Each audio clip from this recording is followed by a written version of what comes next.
play me, just know that I'm not one of them. Feel like I don't know you, don't come around, no invaders them. It's your boy Noto, coming to you another video, coming to you with another podcast, man. In today's podcast, we're going to discuss body game. Men will hate on you when you become a sexually attractive man. If you're new here, or you already been here, go and click that like button, go ahead and comment, go and subscribe. Click that notification bell so you'll be notified whenever I drop a video. And without further ado, let's go and get into this topic, man. So, first and foremost, I want to give a shout out to Ron Wills for coining this term and for paving the way for all of us to be able to tell our stories and helping us bring some understanding to this and helping a lot of men change their lives. But let's go and get on to this one. Men will begin to hate on you once they know that you're a sexually attractive man. But the thing is, you know where that hate really derived from? It's really because whenever you step off in the spot, whenever you go into another venue, whenever you walk out in public, whenever you're around a space, they're threatened by you. They're automatically threatened by you. It's almost like they become prey, and you're like a predator just on a row, minding your business. You chilling. You just out there, but you attracting a type of attention that they gotta go leaps and bounds of things outside of themselves to get. They know what it really is. That's why they threatened by you. When you go in the club and them guys mean mugging, yeah, they mugging because they threatened by you. They know what a man that can get women look like, man. They know what it look like. They automatically feel threatened by that because a lot of them are already using a lot of other things to try to attract the women. Remember when I told you guys about the calling card? What is your calling card to get women? What is your calling card to feel confident in yourself? And if you can't do that plain Jane, then you're going to use a whole bunch of other things to compensate for that. Your designer, your cars, your money, your chains, all that. Now, it's not to say that you can't be a sexually attractive man and wear those things, but the fact that you don't have to. So let you be that and be having that on it's going to be a double whammy, but you don't have to. You can be plain Jane, gas station shirt, and just be chilling, walk in the spot, have chicks bringing you drinks, buying you stuff. See, the same thing they doing for the chicks should be doing for you. So men gonna hate on that. They gonna hate hard on that because they know that they can't just take one leap and one jump and one bound to just get to where you are. You put in the work. You hit the gym. You maximizing your looks. You becoming a better version of yourself every day. But they ain't really doing nothing for themselves. They don't really care for themselves like that. They don't have a lot of self-care. They ain't doing things to elevate themselves. So they lack confidence because they don't have any results. They don't have results from walking out plain Jane and having women choosing on them. They got women choosing on them because they flashing that dollar. And deep down, they know that. They know it. But they know when a sexy looking mother like you come around, that's very offensive to them. That's very offensive. It's almost like a slap in their face. That's why they be wanting to fight and call your names and try to make jokes about you, try to do little stuff to try to undermine your presence, try to make you seem small and try to make themselves look big. That's why they do that. That's exactly why they do that, bro.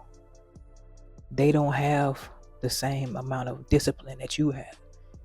They think that they trying to find every other shortcut in the book. They trying to find every little shortcut.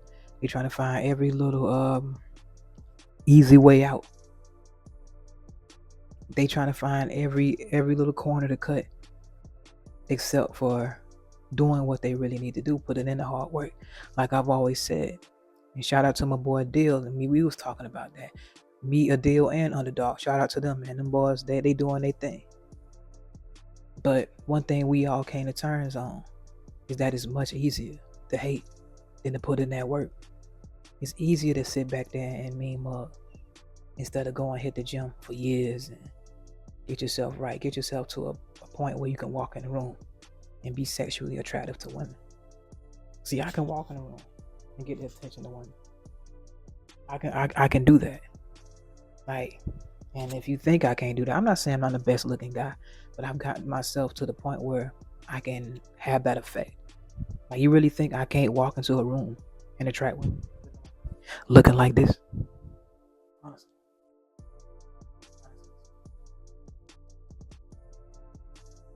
Honestly speaking, bro, you really think I can't?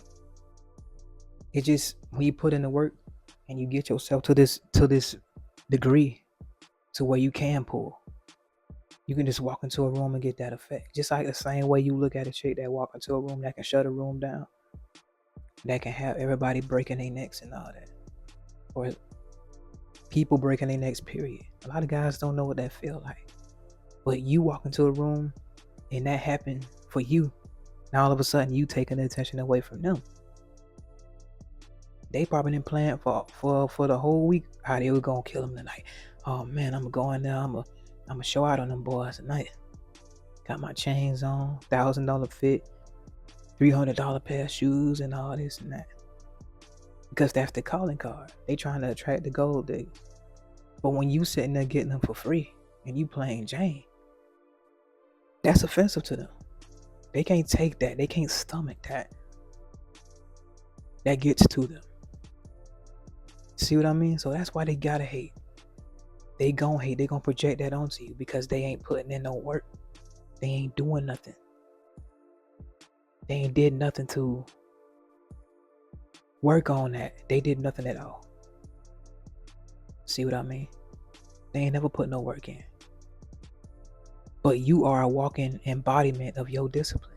Your image, your body, your whole appearance is a reflection of the discipline that you had. Consistency, that you put in work day in and day out. And they can't stand to see that. They can't stand to see that you can pull the women that they spending heck of money on for free.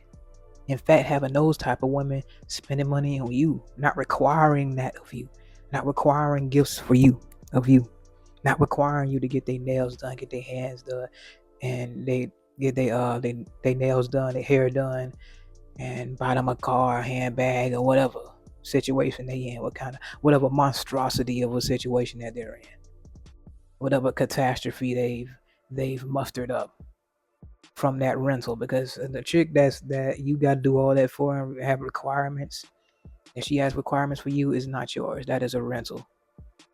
You're basically making a monetary investment. It's just really just a business transaction. It's not even macking, none of that. You may as well just go out and trick and just get it and skip all them steps just to keep it a buck. I'm gonna keep it a buck on that. If you gonna go that route, you waste a lot less time if you just go straight toward it. But okay, this is what I am, and I know these women don't like me for who I am, and I'm just gonna go and use the money, and I'm just gonna be happy with that. For the guys that actually know that and just go along with it and they know what it is, I don't have a problem with them. Believe it or not, I don't have a problem with them, because they realize, okay, I don't want to put in the work. Now, I'm not okay with that. You know what I mean? I'm not really okay with that. I'm not okay with complacency.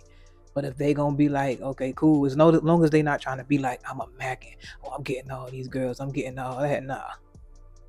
You can't. They try to skip the steps and they try to blur the lines between being a sexually attractive man and a trick and a simp.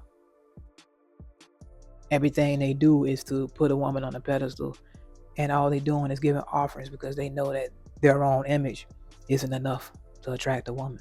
But when they see a guy like you walk in, that the chicks are drooling over, that the chicks want to make a move on, you taking all the attention from them.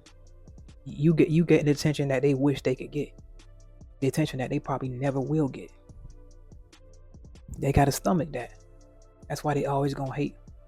That's why when you keep hitting that gym, or you keep on making yourself better every day, day in and day out, you're only becoming more and more attractive. Keep hitting that gym. Keep going. If your goal is to get leaner and leaner and leaner, keep going and get lean and lean. That's what I'm doing. I had to make some readjustments, but we back on track now. That's all I got to say. I ain't even finna talk about it. Y'all just gonna see it. But anyway, men gonna hate on you when you become a sexually attractive man. Let me gonna tell y'all a small little story. I remember when this chick, I had a neighbor was going out to the club. It was like a little hole in the wall where some older people be hanging out at, but so a lot of younger crowd was coming in that night as well. So a friend from out of town came in town. She was from like Georgia, something like that. And she was really there to introduce her friend to another guy that was up there, another guy that was in that party or whatever. She was hanging around the guy a little bit, but then she saw me on the dance floor and then started like dancing with me a little bit. So I was like, okay, it's cool or whatever. The guy was looking at me a little funny, but he was like, okay, I guess whatever, you know? So after I got off of her a little bit, after she danced with me for like a song and a half, and then I just walked out. We had this little hangout spot right outside the club into the corner of the club. So we was chilling. That's where everybody be going, like to smoke at, chill, parlay out, do the things that they won't be able to do inside the club. Probably have a bottle. You couldn't bring your own drinks, and then people had their own personal drinks and all that over there. That is a spot like that, like a little duck off. So we was over there chilling, right? We was chilling, and she was coming over there talking about what you doing, and I like putting down on me, like pretty much came up and chose me, just came up and started feeling on me, came up and just started, you know what? Just straight up chose me for the night. They straight up told me she want me. What you doing for the night? You mine for the night? Don't make no plans or that type of talk right there. And her friend was looking like, ooh, I'ma tell my my homie, because she was trying to introduce him, So what happened after that? Went to her spot. She was coming down here to be like roommates with her friend because she was just moving from where she was. But she ain't bring all her stuff down, so she just came down and she gonna have the storage come in after that. So she basically had like this twin blow up bed. So shit, we got down on the blow up bed and we got it on pretty much for most of the night. Got it on for most of the night. So to the point where I had to smash like a bubble in that bed. That bed had like a bubble in that bed after we got up. Like I don't know, like how you I guess it's blunt force and it looked like a knot. It was a big air knot in the bubble in the blow up bed after or whatever. But anyway, after that, I noticed it was like I was getting some funny looks from the dudes around the neighborhood and stuff. So I was like, okay, what's going on? All of a sudden she came running around with her friend saying, oh, you telling everybody that we did this and telling everybody we did that, telling everybody we did this, and I'm looking like, where all this coming from? Because I ain't talked to nobody about her. So it turns out the dude that she was supposed to be talking to was spreading rumors about me. He started lying and telling everybody, and then he started telling more and more people. The thing is, it seemed believable because she told me that it was like 4 and 5 people kept coming up to her telling her about what we did. And it's easy to believe that when you got all these sources coming to you from back to back. So I mean, I can't blame her for almost like feeding into it. So I'm like, where all this coming from? And then all of a sudden he came around like, oh, you know what you did, bro. And trying to boost it up. I was like, I already know where this came from. So she was trying to argue, she was trying to yell and get loud because she was mad or whatever. Me, I don't go back and forth with chicks. I'm not finna yell, go back and forth. So I was like, after she did all her little yelling, I said, you done? And she got mad. She was like, F me and all that, whatever. And she went on about her way. But that just show you how dudes will try to sabotage you, bro. They'll try to sabotage. We ended up making up later and all that, but she got mad at me for putting the bubble in her bed. But I was like, hey, we both contributed to that bubble in that air mattress, twin air mattress anyway. And the next day her stuff was coming in anyway, so it ain't like she wasn't gonna have nothing to sleep on or nothing. But yeah, that was a big ass bubble. But anyway, men with spirit rumors about you try to sabotage the situation just because they don't get their way with a chick. This chick was like very athletic, had a real peach booty, athletic body. Just like she was like, it was just real. It was real physique, real petite, real everything. But the curves was crazy. She could make an Instagram and like have a lot of guys simping over her type deal. So That's what it was. That was just a little story to show you just how far these guys will go when they hating on a man that they know is a sexually attractive man. When the chick chose me, he went over there trying to buy drinks. He bought her drinks and all that stuff earlier. I ain't even noticed all that. I was thinking about that. Like, yeah, he was buying the drinks. He was acting like he wasn't worried about it, but he really was when she was dancing on him, because he already knew what it was. So you gotta think about that. That it could be a guy eyeing a woman in the club all night, and you just walk by and get her attention when he been trying to get her attention all this time. Bought her drinks. He done made investments, so he gonna feel played if she go home with you and you ain't did nothing. Or even worse, see the drink that he bought her and she giving it to you. That happened to me on several occasions. So man, y'all gotta watch out for that, bro. But anyway, men gonna hate on you when you become a sexually attractive man and you practicing the body game. Your body hitting on different cylinders. You looking strong. You looking masculine. You looking sure of yourself. You confident in your walk. Confident in what you can do. And the women can feel that. They want to get up under that. They want to get smashed by that. A lot of guys don't like that, because they see it as you stepping on their toes. They see it as you taking something from them that ain't even theirs. But anyway, it's your boy Noto, coming to another video, coming to another podcast, man. If you enjoying the content, go on and click that like button, go on and comment, go on and subscribe. Click that notification bell so you'll be notified whenever I drop a video. And remember, guys, anybody can improve themselves. They're willing to work at it. I'm out. I'm chillin', I really ain't worried about niggas. I promise I keep it Hakuna Matata. Even though niggas be looking and sounding like me, that boy Morris said I'm not the father. Swear I'm a dog, get vicious when I'm irritated. I might need a shock on my collar. Don't got a filter, just keep it straightforward. I play my position, Andre Iguodala. Ain't no exposing me, I get in D, hit a ovary. Don't even go down that road with me. And if a chicken obsessed, I don't need it. I want that Miss Parker with Professor Ogilvy. Bitch ain't no testing me, none of these bitches be stressing me. Capping like they got the best of me. But if she go off and get with another man, really she still gon' be thinking about sexing me. Done with these bitches, let's get to the paper. One piece of the pie, still out on the merit. Chasing that money, Coyote Road Runner, ain't doing no talking, just like Tom and Jerry. Ain't no beef or no drama, it won't make no money to me, it's just unnecessary. But if I'm pushed, I'm gon' have to crash out on a nigga, and then I'ma call up as Gary.